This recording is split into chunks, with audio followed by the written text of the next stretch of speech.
19. Joab was told, "The king is weeping and mourning for Absalom."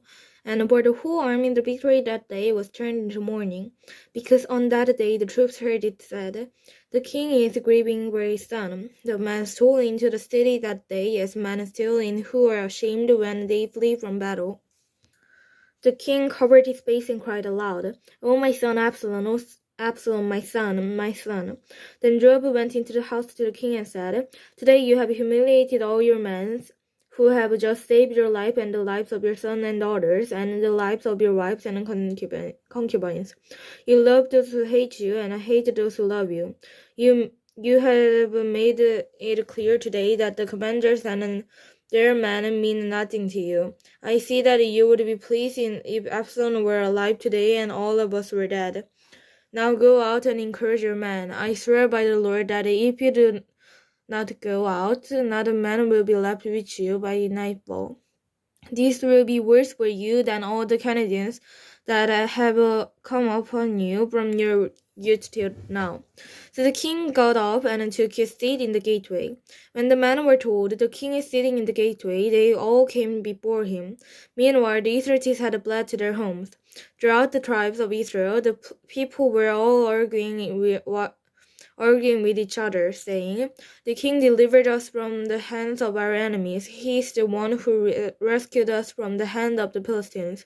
But now he has fled the country because of Absalom, and Absalom, whom we anointed to rule over us, has died in battle. So why do you say nothing about bringing the king back?" King David sent this message to Zadok and Abiathar the priest.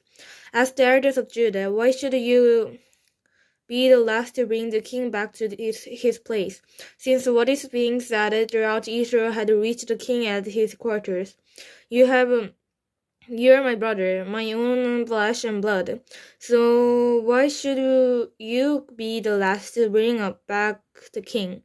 And say to Amasa, "Are you not my own flesh and blood?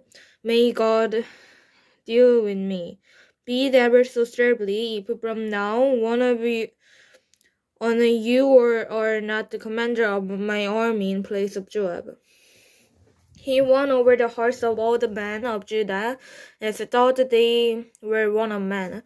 They sent word to the king, "Return, you and all your men." Then the king returned and went as far as Jordan. Now the men of Judah had come to Gilgal to go out and meet the king and bring him across the Jordan. Shimei, son of Gera, the benefactor from Bahrain, hurried down with the men of Judah to meet King David. With him were 1,000 Benjamites along with Joab, the steward of Saul's household, and his 15 sons and 20 servants. They rushed to the Jordan where the king was. They crossed at the ford to take the king's household over and to do whatever he wished. When Shimei, son of Gera, crossed the Jordan, he fell prostrated before the king and said to him, "May my lord not hold me guilty. Do not remember how your servant did wrong on the day my lord the king left Jerusalem. May the king put it out of his mind. For I, your servant, know that I have sinned, but today I have come here as the birth of the whole house of Joseph to come down and meet my lord the king."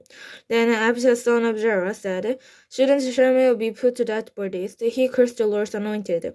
David replied, "What do you and I have in common, you son of Zerah? This day you have become my advisers. Should anyone be put to death in Israel today? Do I not know that today I am the king over Israel?" So the king said to Shmuel, "You shall not die." And the king promised him an oath. Mephibosheth, Saul's grandson, also went down to meet the king. He had not taken care of his beard or trimmed his mustache or washed his clothes from the day the king left until the day he returned safely. When he came from Jerusalem to meet the king asked him, "Why didn't you go with me, Mephibosheth?" He said, "My lord the king, since I, your servant, am lame," I said, "I will have my donkey saddled and I will ride on it, so I can go with the king. But Ziba, my servant, betrayed me, and he has slandered your servant to my lord the king. My lord the king is like an angel of God, so do whatever pleases you. All my grandfather's descendants deserved nothing but that from my lord the king, but you gave your servant a place among those who eat at your table. So what right do I have to make any more appeals to the king? The king said to him, Why say more? I order you and Ziba to divide the fields. Mephibosheth said to the king, Let him take everything, now that my lord the king has arrived home safely. Bertha and Gertrude also came down and urged him to cross the Jordan with the king and to send him on his way from there. Now Bertha was a very old man, 80 years of age. He had provided of the king during his stay in Mainam, for he was a very wealthy man. The king said to Bertha, Cross over with me and stay with me in Jerusalem, and I will provide for you. But Bertha answered the king, How many more years will I live, that I should go out to Jerusalem with the king? I am now 80 years old. Can I tell the difference between what is good and what is not? Can your servant taste what he ate and drink? Can I still hear the voices of a man and woman singer? Why should your servant be an added burden to my lord the king? Your servant will cross over the Jordan with the king for a short distance, but why should the king reward me in this way? Let your servant return, that I may die in my own town, near the tomb of my father and mother. But here is your servant Kimham. Let him cross over with my lord the king. Do for him whatever pleases you. The king said, Kimham shall cross over with me, and I will do for him whatever pleases you, and anything that desires it from me I will do for you. So all the people crossed the Jordan, and then the king crossed over. The king kissed Bertha and gave him his blessings, and Bertha returned to his home. When the king crossed over to Gilgal, Kimham crossed with him. All the troops of Judah and half of the troops of Israel had taken the king over. Soon all the men of Israel were coming to the king and saying to him, Why did our brothers, the men of Judah, steal the king away and bring him and his household across the Jordan, together with all his men? All the men of Judah answered the men of Israel, We did this because the king is closely related to us. So why are you angry about it? How have we eaten any of the king's privacy? Have we taken anything for ourselves? Then the men of Israel answered the men of Judah, We have 10 shares of the king, and besides we have a greater claim on David that you have. So why do you treat us with contempt? Were we not the first to speak of bringing back our king? But the men of Judah responded even more harshly than the men of Israel. 20th. Now a trumpet maker named Sheba, son of Barak of Benjamin, happened to be there. He sounded the trumpet and shouted, We have no share in David, no part in Jesse's son. Every man to his tent, O Israel. So all the men of Israel deterred David to follow Sheba, son of Barak. But the men of Judah stayed by the king all the way from the Jordan to Jerusalem. When David returned to his palace in Jerusalem, he took the 10 concubines he had left to take care of the palace and put them in a house under guard. He provided for them, but did not lie with them. They were kept in confidence till the day of their death, living as widows. Then the king said to Amasa, Summon the men of Judah to come to me within 3 days, and be here yourself. But when Amasa went to summon Judah, he took longer than the time the king had set for him. David said to Abishai, Now Sheba son of Barak will do us more harm than Absalom did. Take your master's man and pursue him, or he will find fortified cities and escape from us. So Joab's men and the courteous and Puthis and all the mighty warriors went out under the command of Abishai. They marched out from Jerusalem to pursue Sheba son of Berechiah. While they were at the great rock in Gibeon, Amasa came to meet them. Joab was wearing his military tunic, and stooped over it. At his waist was a belt with a dagger in his shield. As he stepped forward, it dropped out of the shield. Joab said to Amasa, "How are you, my brother?" Then Joab took Amasa by the beard with his right hand and kissed him. Amasa was not on his guard against the dagger in Joab's hand. And Joab plunged it into his belly, and his intestines spilled out on the ground. Without being stabbed again, Amasa died. Then Joab and his brother Abishai pushed Sheba, son of Becher. On the jealous man stood beside Amasa and said, "Whoever favors Joab and whoever is for David, let him follow Joab." Amasa lay wallowing in his blood in the middle of the road, and the man saw that the troops came to halt there. When he realized that everyone who came up to Amasa stopped, he dragged him from the road into the field and threw a garment over him.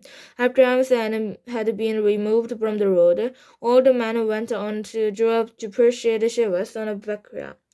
Sheba passed through all the tribes of Israel to Abel-Beth-Makkah and through the entire region of the Bertis, who gathered together and followed him. All the troops with Joab came and besieged Sheba in Abel-Beth-Makkah. They built a side ramp up to the city, and it stood against the outer portion.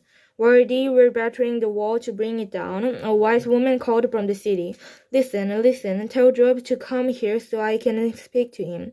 He went toward her, and she asked, "Are you Joab?" "I am," he said. She said, "Listen to what your servant has to say." "I'm listening," he said. She continued, "Long ago they used to say, 'Get your answer at Abel,' and settle it. We are the peaceful and faithful in Israel. You are trying to destroy a city that is a model in Israel. Why up the Lord's inheritance?" "Far be it from me," Joab replied. "Far be it from me to swallow up or destroy. That is not the case. A man named Sheba, son of Becher, from the hill country of Ephraim, has lifted up his hand against the king, against David. Hand over this one man, and I will withdraw from the city." The woman said to Joab, "His head will be drawn to you from the wall." Then the woman went to all the people with her wise advice, and they cut off the head of Sheba, son of Becher, and drew it to Joab. So he sounded the trumpet, and his men disappeared from the city, each returning to his home, and Joab went back to the king of Jerusalem. Joab was over Israel's entire army. Benjamin, son of Judah, was over the Kerethites and Pelethites.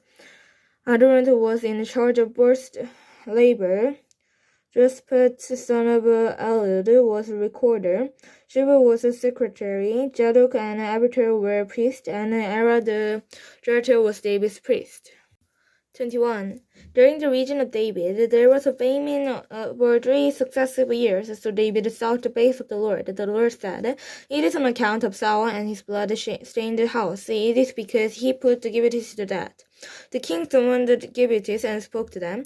Now the Gibeonites were not as part of Israel, but were survivors of the Amorites. The Israelites had sworn to spare them, but Saul enlisted Jair for Israel, and Judah had tried to inherit them. David asked the Gibeonites, "What shall I do for you? How shall I make amendments so that you will bless the Lord's inheritance?" The Gibeonites answered him, "We have no right to demand silver or gold for Saul of his family, nor do we have the right to put anyone in Israel to death."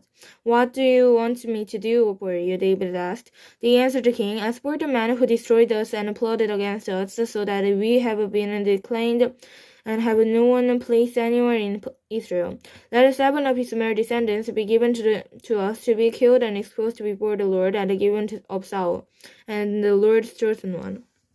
So the king said, "I will give them to you." The king spared Mephibosheth, son of Jonathan, the son of Saul, because of the oath before the Lord between David and Jonathan, son of Saul. But the king took Amnon and Mephibosheth, the 2 sons of Aaron's daughter Rizab, whom she had borne to Saul, together with the 5 sons of Saul's daughter Merab, whom she had borne to Adil, son of Abiathar, Mephibosheth. He handed them over to Gibeonites, who killed and exposed them on the hill before the Lord. All 7 of of them fell together. They were put to death during the first day of the harvest, just as the very harvest was beginning.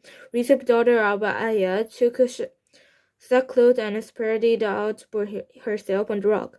For the beginning of the harvest, till the rain poured down from the heavens of the bodies, she did not let the birds of the air touch them by day or the wild animals by night. When David was told that Aiah, daughter of Rizpah, Saul's concubine, had done, he went and took the bones of Saul and his son Jonathan from the citizens of Jabes Gilead. They had taken them secretly from the public square of Beth-shan, where the Philistines had hugged them after they struck Saul down in Gibeah. David brought the bones of Saul and his son Jonathan from there, and the bones of those who had been killed and exposed were gathered up. They buried the bones of Saul and his son Jonathan in the tomb of Saul's father Kish. At Jelah in Benjamin, they did everything the king commanded. After that, God answered the prayer in behalf of the land. Once again, there was a battle between the Philistines and Israel. David went down with him, men to fight against the Philistines, and he became exhausted. And Isabel, one of the descendants of Rapha, whose bronze spread with 300 shocks, and who was armed with a new sword, and he would kill David. But Absalom, son of Jeruel, came to David's rescue. He struck the Philistines down and killed him. Then David's men swore to him, saying, "Never again will you go out with us to battle, so that the lamp of Israel will not be extinguished." In the course of time, there were another battle with the Philistines at Gob. At that time, Sibekah the Hushites killed Sapha, one of the descendants of Rapha. In another battle with the Philistines at Gob, Alma, son of Jeroboam, the Bethlehem, killed Gilta and Gitti, who had a spear with a shaped like a weaver's rod. In a still another battle, which took place at Gath, there was a huge man with 6 fingers on each man and 6 toes on each foot, 24 in all. He also was descended from Rapha. When the tournament to Israel, Jonathan, son of Shema, David's brother, killed him. These 4 were descendants of Rapha in Gath, and they fell at the hands of David and his men.